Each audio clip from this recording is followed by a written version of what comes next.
welcome, John. For those of you who are watching, this is our next guest, hence why our prize pack for this hour was a Delta 9 prize pack full of Delta 9 goodies. I feel like there's a pattern going here. It might be Delta 9 related. I'm not sure. Could be the weed. Could maybe not. 10 hours of craziness staring at the screen. I don't know. Not really sure. But the important thing is John's here. John is like, John, I want to use this term, and I wanted to use this a couple of times with you, and just let me know if it's accurate, because if not, we need to go and assert it as like a title. Are you like the youngest cannabis CEO out there? Yeah, I believe youngest cannabis CEO. I might be the youngest CEO of a publicly traded company as well. Yeah, okay. I'd have to fact check that though. No, that's cool. We'll go with the cannabis company first. You can do the CEO of a publicly traded one. That's more your view. But there you go. So this is a great opportunity for you folks watching to really get to know some of the ins and outs. I mean, there's a lot of speculation, a lot of rumor, a lot of vitriol out there online where it's either you're pro LP, you're anti LP, or you're somewhere in the middle. Unfortunately, a lot of those opinions are very skewed by not a great detail, because not a lot of these opportunities come to have someone like John, where you can sit down with the CEO and he'll talk, shop. He'll. I mean, he's not going to give you trade secrets, but you can ask. Right? You can ask. You may not get answers, but you can ask. But he's definitely someone who bridges that gap between some of the misconceptions out there and the real facts that are being shown in the industry, maybe if not from a very widely known perspective, let's say on social media, but for the people who are in the industry who are making decisions, government officials, nonprofits, things like that. This is the kind of guy who has the right insight as to how those things are actually playing out, not just what you hear from angry keyboard warrior guy over there. So, John, thank you for joining us. I really appreciate it. CEO, Delta 9 Cannabis. Is it cannabis, biotech? What is it now? Is it the same? Delta 9 Cannabis, yeah, is I guess the parent company. So let's call it that. But no, thank you for having me on. No, I thank you for joining us. It's been a very interesting day. This seems to be the smoothest transition so far from not having a guest to having a guest. Perfect. So we're good. But I really appreciate you being here. I know, like, for a little bit of a backstory for those of you who are watching, Delta 9 is the, I guess, the marquee LP for Manitoba. The pioneer, the originator, the big one, the big fish. I don't know what I don't know what to call it. The OG, Steve. We're the OG cannabis company. Right. Yeah. Thanks for schooling me on that. That was awesome. But no, so John, yeah, Delta 9's been around for a while. I don't like to tell the story, but I'm going to tell it right now, just to give a little preface to make your story a little more, I think, genuine from where it's coming from. Is when I first heard about Delta 9, I kind of was pissed, and frankly, John knew it, and he knew. I would probably tell him if I was pissed. And I'd probably tell the news if I was pissed. And I'd probably tell patients if I was pissed. Basically, I'd tell people I was pissed. And since that point where we started off on a very, this is me and this is you. You were honest with me, I was honest with you. And that's kind of where things have started. And that's where I find the ability to speak on behalf of you guys sometimes in the public eye or just with friends is because I know Delta 9 personally, and I know you personally. And, we've had weird wings and beers, and shoot the shit. And so that's a context for you guys when you see him on here. He's not my best friend. We don't go out for beers every day. We should probably one of these days, but like, Well, no one's going out for beers right now, Steve. Touche. We can Zoom. We can do a Zoom chat. So John is a pretty genuine guy here in the community in Manitoba. He's a great resource. And John, I'll stop rambling. Let's hear a little bit about you. No, it's good background, Steve. I guess for people listening who don't know me, I'm the CEO of Delta 9 Cannabis. We We became the fourth licensed commercial producer on Health Canada's, I believe at the time, as the MMPR program back in 2013. Really just a small warehouse here in Winnipeg that we got into. Became one of the first to get the approval. We were actually working with medical patients for a number of years before that, 4 or 5 years.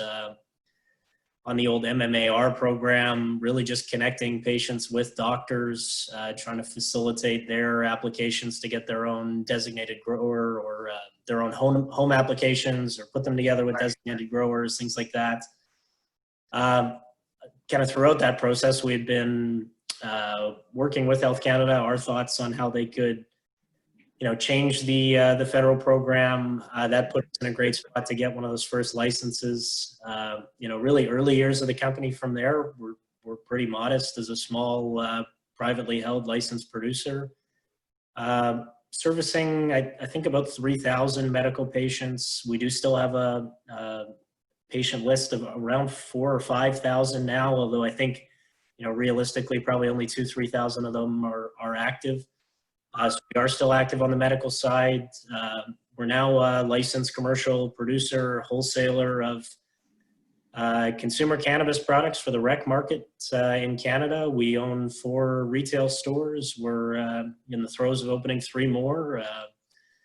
And we sell our proprietary growing platform. So we're kind of involved all over the place, or wherever we can, on cannabis in Canada. And that's us. That's the view from 30 feet.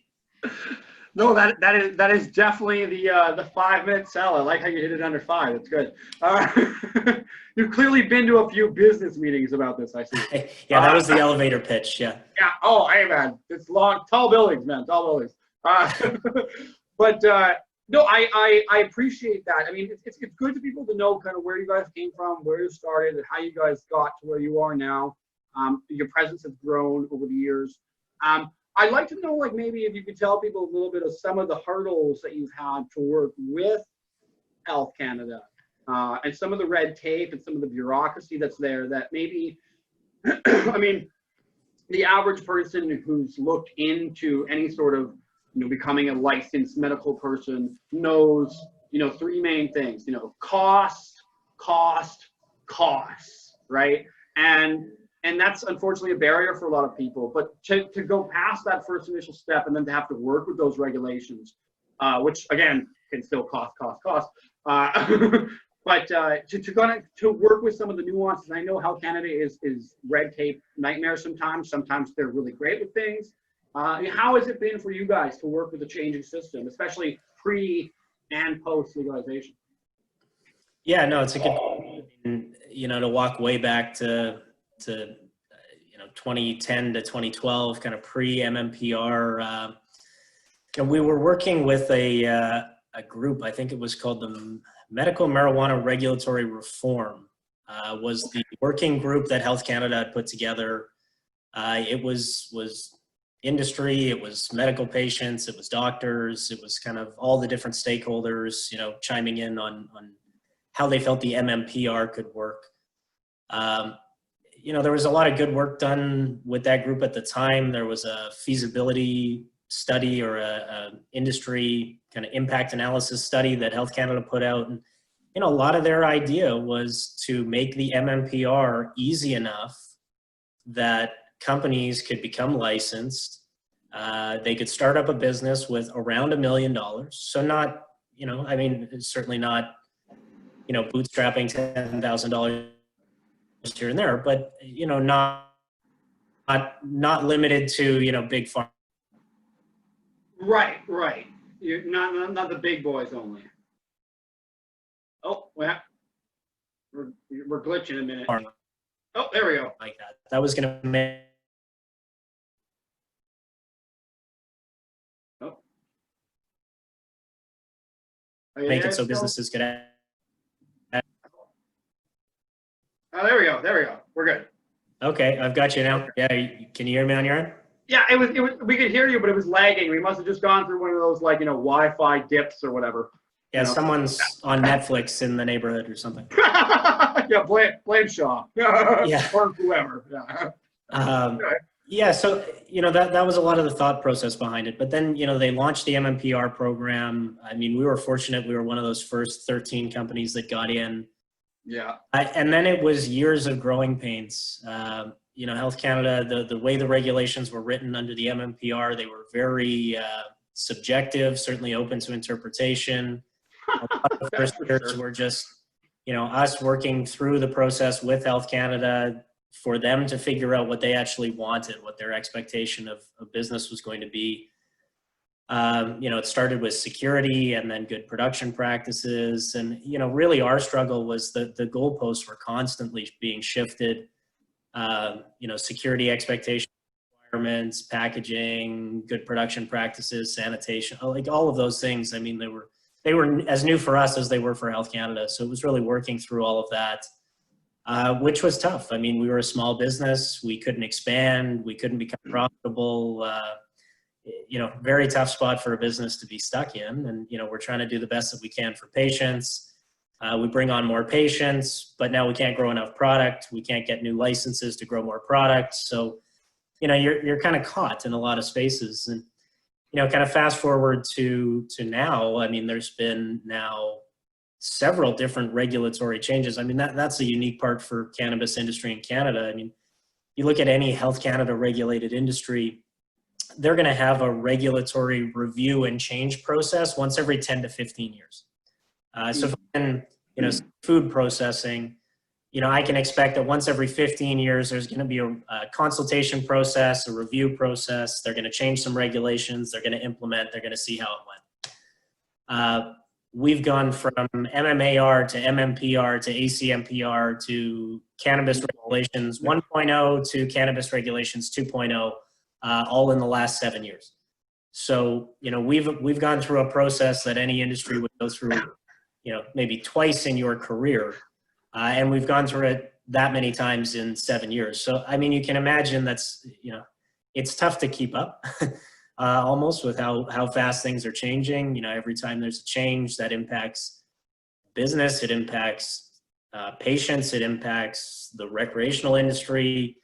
You throw into that post-legalization. I mean, we have legalized cannabis in Canada federally, but every province now has its own distribution, retail, all of this, so we're one country, but we're 13 different countries in terms of how we're approaching cannabis distribution. So, all of that, it's a lot to take in. There's obviously, I mean, the barriers to entry are high when you consider the regulatory compliance for any of our businesses, whether it's retail or the Health Canada regulated side. So I want to say, there are some high barriers to entry. I think that's a challenge that government needs to address, is that, this is still quite complex. It's still tough to imagine small business becoming involved in a meaningful way. And, there's provinces that have really done that right. You look at even the retail model in Saskatchewan, allows for a lot of small private businesses to participate. And I think there's highlights as well. I mean, you look at even the federal Health Canada program, they've now brought in this class of licenses that are called micro-cultivator licenses. Right. And we work with micro-cultivators across the country. We provide them the growing infrastructure, our grow pods. We do the Health Canada license application for them. We provide standard operating procedures, sanitation programs, kind of all those things that those small producers are going to need to ultimately get their license. We've gotten our first few licensed on that program in the last few months here. One is Because You Can. It's a female-owned and operated micro-cultivation company out of Alberta.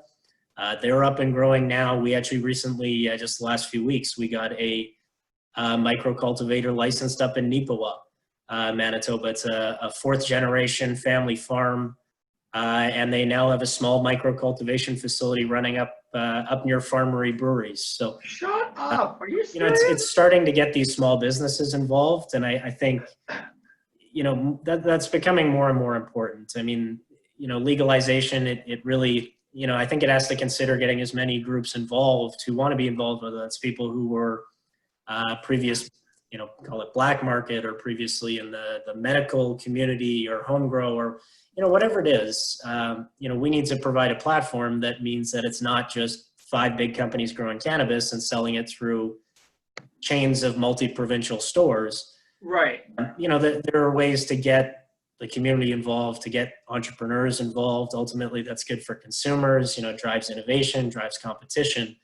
So, we're seeing that happen.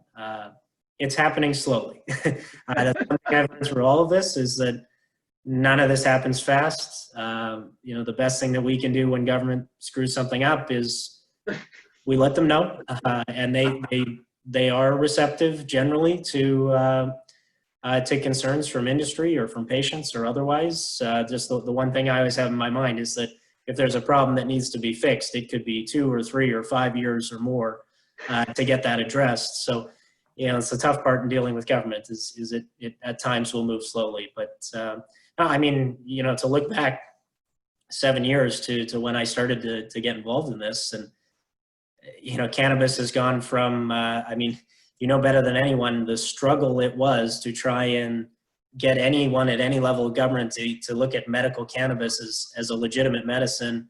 That's right. Be where we are today, where this has gone from kind of fringe medicine to generally accepted, I would say, from illegal black market to essential product, as it's now been classed from most provinces in the COVID-19 situation. That's pretty incredible to see how far we've come in 7 years. So I always try and look back and see, and it's quite remarkable. You make a great point. It is remarkable. I was just having this discussion with Ariel Glinter when we were talking about, the lineage of where head shops were. And yeah, it wasn't that long ago when head shops in Winnipeg were being shut down for shit like Spider-Man bombs. And it's very, it is a complete 180, and it's almost shocking. And it's like you mentioned, it is important to be able to reminisce and look back and say, yeah, we actually came a long way. Granted, we need to go further still with fixing.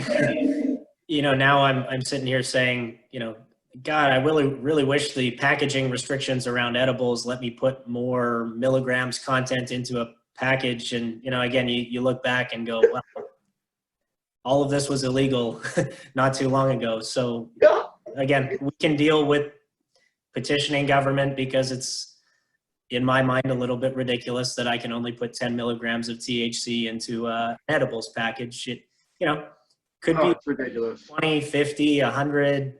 Of course we need to pay attention to the consumer safety elements around it, the education. That's important. The last thing we want is for people to be greening out and ending up having a bad time. That's not good for anyone. I hear you. I think I did your customer service whiz there, Daniel, sent me a link to a dosage calculator a while back. And just this one little gummy I made has like 30 milligrams. And this is a low dose for me. So yeah, packaging limits are just one, but I get what you're saying. So it's almost like that whole, everybody always has, first world problems when you're like, my Starbucks is closed. It's kind of the same shit where we're like, I wish packaging limits were bigger. Like when 5 years ago, we would have been like, you got packaging? So. Yeah, if it's not in a baggie, right? No, and, now I think it's about, beyond getting past some of the COVID-19 issues, I think the industry can do a better job on being inclusive, again, bringing in small business, getting people involved who, for whatever reason are still involved on the black market or the original market or the gray original market. Yeah. That are still involved on that side. There's a lot of opportunities. We see it in our operations, people we work with. You bring in growers, you bring in experts, you bring in people who are experienced making edibles or capsules or gummies or whatever it is. There's a wealth of expertise out there to be brought in where people are wanting to. An industry just needs to look at it. I think government needs to look at it as an opportunity. Like, this isn't legalizing it and trying to take it away. It's legalizing it and try and create a platform that has a level playing field where anyone can get a license to operate, provided they're meeting, requirements for consumer health and safety and security. They can operate a business, and they can produce products and provide services for people that they're wanting. And I think, to me, cannabis industry is an incredible opportunity. I mean, the progress that we've made here in Canada in the last 7 years, speaks for itself. But I think, Canada is the first, chip to fall. I mean, I could look forward 10, 20 years and see G20 countries will have legalized. They'll all have their own framework. They're all going to be looking to Canada. Like we looked at Colorado and we said, well, they did a few things that they didn't get right, and we can do that a little different. And now people are going to look at Canada and go, well, they did some things that weren't right, and we can do better. But we'll become a model, I think, for a lot of the rest of the world. And, as a business person, that's my opportunity to look globally then at some point. That is a very macro look at things, right? You've got that big world perspective when we're looking at things like Canada learning off Colorado, other countries learning on Canada, and just progression coming down the line as things progress, or as things move forward. So it's really nice to see that there's that optimism and that genuineness coming from you and regarding how you view the world and how Galvanine fits in there. That's really nice. I got to ask you. I mean, you kind of touched on this making sure there's an equal playing field and a level playing field. So like, I'm not putting you on the spot or anything, but so you believe that the eliminating the black market needs to happen by creating a pathway for the majority of those people who are going to follow the rules, at least set out by the government, to have a pathway forward. Yeah, I mean, you have people who are holdouts and for sure, just anti-system in general. The contrarians. I mean, to a certain extent, some of the cannabis legalization movement was based around kind of the anti-establishment piece as well. But I think to your point, I mean, Canadians generally, I think, want to be legal. They want to be doing legal activities.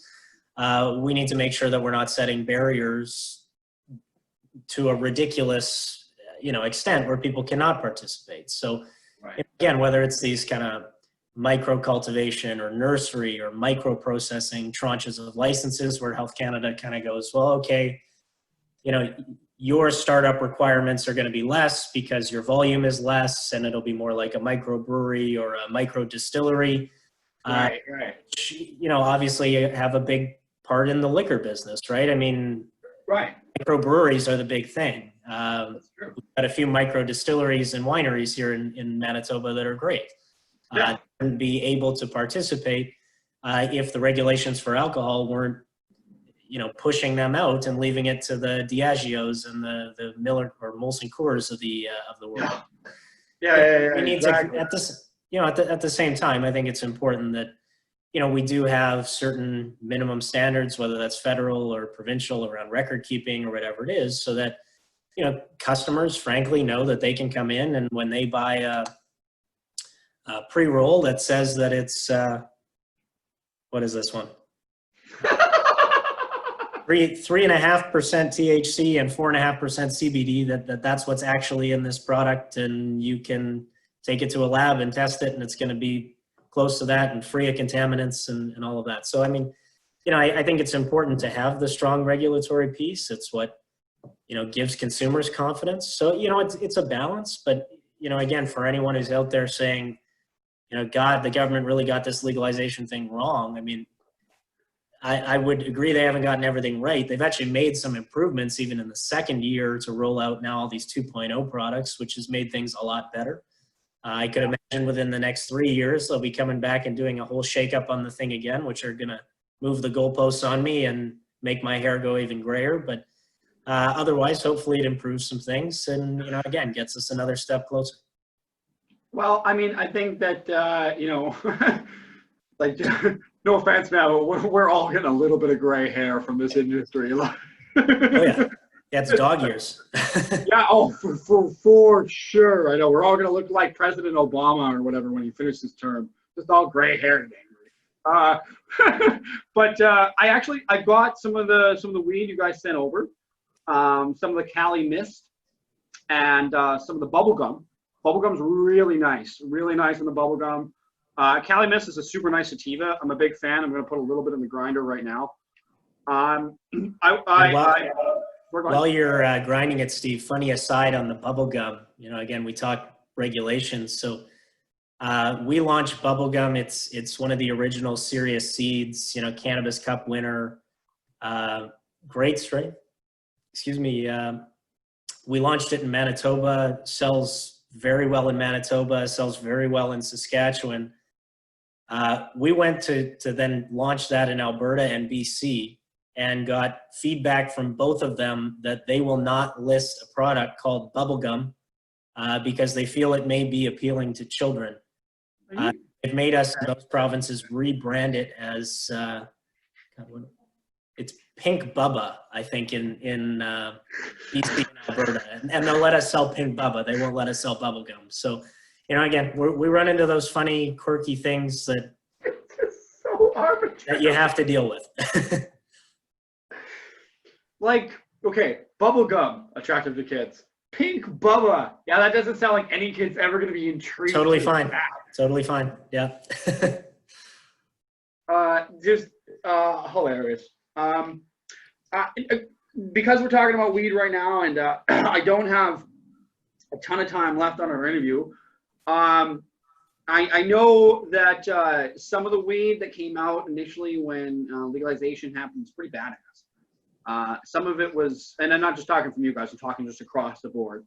Some of it was really good, some of it was okay, and then some of it was just garbage. Like I can't remember what it was like that generic tweed brand. I can't remember what it was, but it was just I opened it and I was like, I'm gonna give this to my cat. Like, yeah, it was like white label or something. Yeah. Plain packaging, yeah. 8%. Oh, yeah, the plain packaging, like 8% THC, smelled like fucking oregano. But over the year and a half that this has been around, or almost, I noticed that there has been a change up. There is a lot more weed out there that's really good quality. Prices are coming down. You guys have, eights on for like fucking $20 and stuff sometimes. That's really great, that's competing. But I gotta ask you, because you're here, and I've probably asked you this before, but when, and if you could give a little bit of a breakdown as to how or why we see such high prices right now for that upper echelon weed, and when do you think we will see a drop in that, and if so, what would be the cause for such a drop? Yeah, no, good question. In terms of the overall quality, I think, was kind of driven by the rush, the green rush, and a lot of that was stock market driven into legalization. You had a lot of producers building out these massive facilities, massive greenhouses, acquiring massive greenhouses that were previously used for vegetables. Yeah. To ramp up, call it capacity. A lot of the problem was, they ramped these facilities up and then realized after the fact, oh, these can't actually produce any kind of quality cannabis. To the point, I mean, you mentioned Canopy or Tweed. I don't want to speak too poorly of them because they are one of our brand partners, and I think their product has gotten quite a bit better. We're about to launch drinkables with them as well.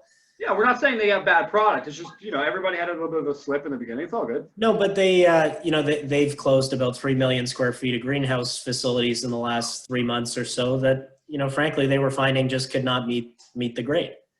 And I think a lot of industry participants have found that as well. That just, either the infrastructure or the genetics or the growing methodologies or whatever it was, they weren't there to produce quality product. I mean, to us, that's a part of the learning process, and we're always trying to get better at what we do.